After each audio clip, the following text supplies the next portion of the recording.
Sejak dia jadi nabi sampai hari kiamat, semua orang ya meneladani dia. Kadang dia disebut ya Ibrahim, bapa yang paling penyayang.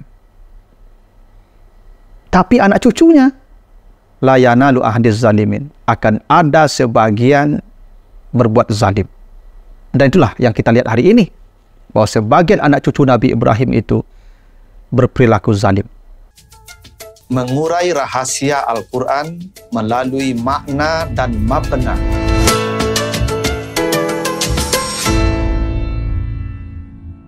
Assalamualaikum warahmatullahi wabarakatuh. Alhamdulillahi rabbil alamin. Assalatu wassalamu ala asrafil anbiya'i wal mursalin wa ala alihi wa ashabihi ajmain. Para pemirsa program Makna dan Mabna yang dimuliakan Allah, kembali kita lanjutkan bahasan kita tentang bangunan dan struktur kata dan kalimat di dalam Al-Quran, serta makna dan pesan di balik bangunan dan struktur kata dan kalimat di dalam ayat-ayatnya. Kali ini kita akan bahas surat Al-Baqarah ayat 124. Kita baca ayatnya. A'udzubillahi minasyaitonirrajim. Wa izib ta'ala Ibrahim rabbuhu bi kalimatin fa'atammahunna. Qala inni ja'iluka linnasi imaman. Qala wa min zurriyati. Qala la yanalu ahdiz zalimin. Dan ingatlah ketika Ibrahim diuji oleh Tuhannya dengan banyak ujian. Lalu Ibrahim menyempurnakan semua ujian itu. Lalu Allah berkata, sesungguhnya aku menjadikan engkau imam bagi manusia. Ibrahim berkata, jadikan pula anak cucuku imam. Allah menjawab, tidak akan mendapati janji saya orang-orang yang zalim.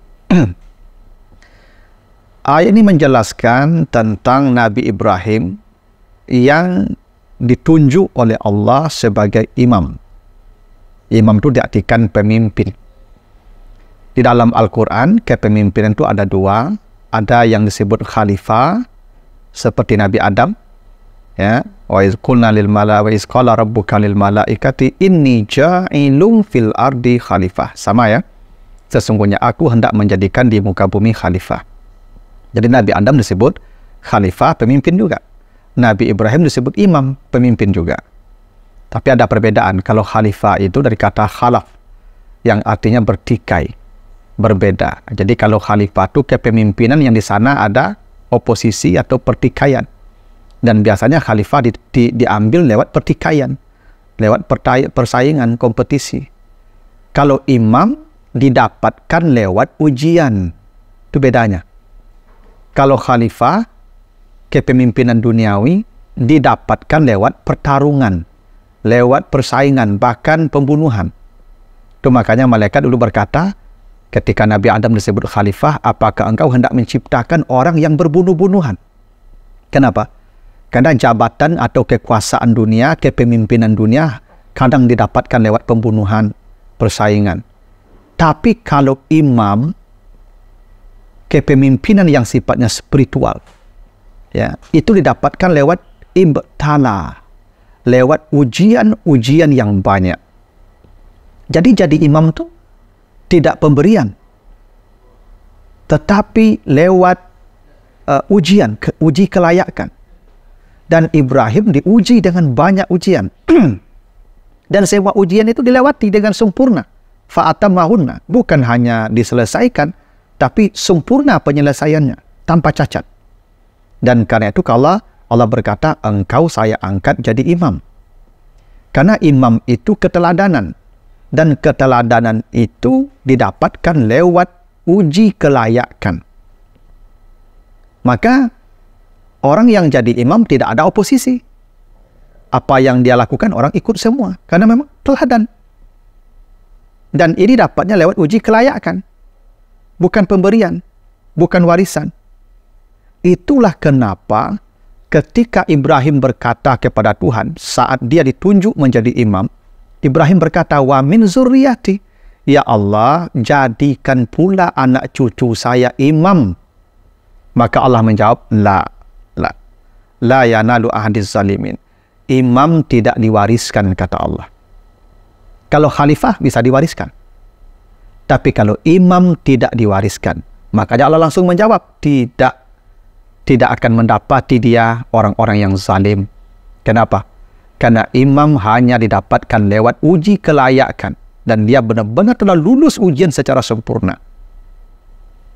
Dari sinilah ada isyarat bahwa tidak semua anak cucu Nabi Ibrahim menjadi teladan hidupnya. Tidak semua.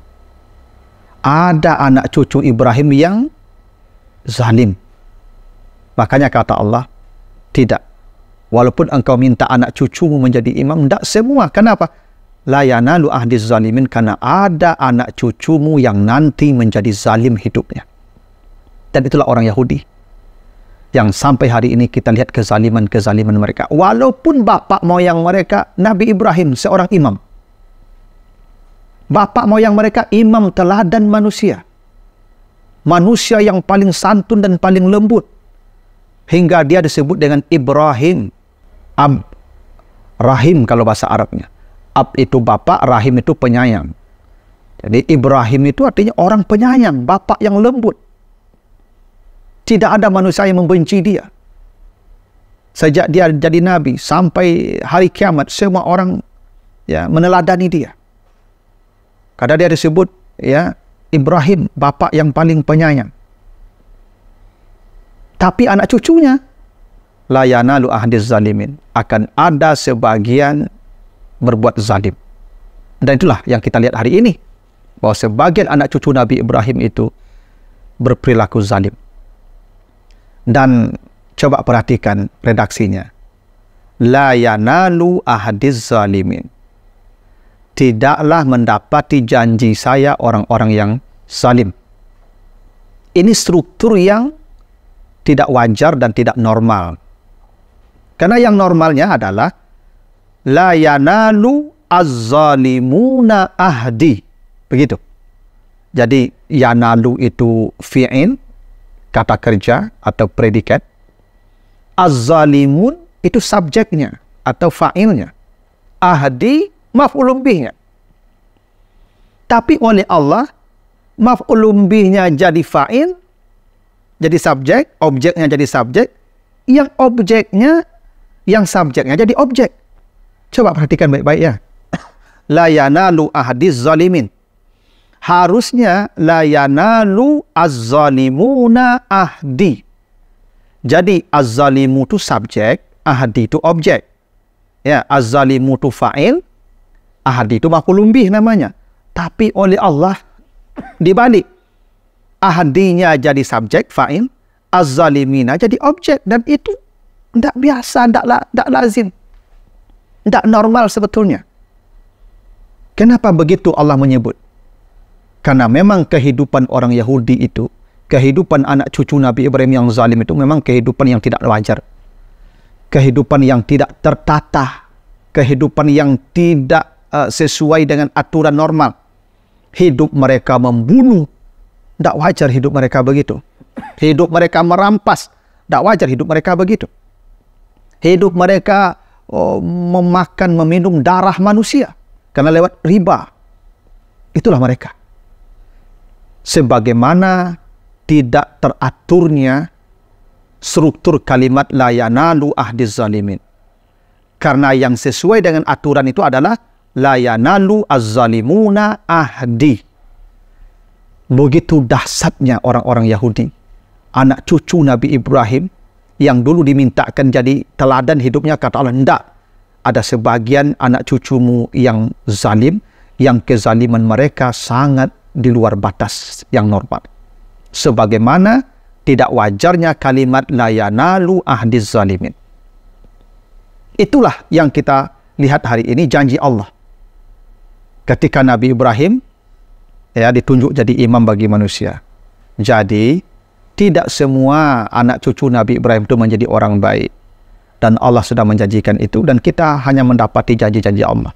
Dan sekarang benar-benar kita lihat bagaimana tidak wajarnya kehidupan mereka terhadap manusia, terhadap umat Islam, sebagaimana tidak wajarnya struktur kalimat la yanalu ahdiz zalimin yang harusnya la yanalu az-zalimuna ahdi. Begitulah isyarat Allah terhadap kehidupan orang-orang Yahudi yang di luar batas normal dan wajar. Mudah-mudahan ada manfaatnya. Lebih kurang mohon maaf. Assalamualaikum warahmatullahi wabarakatuh.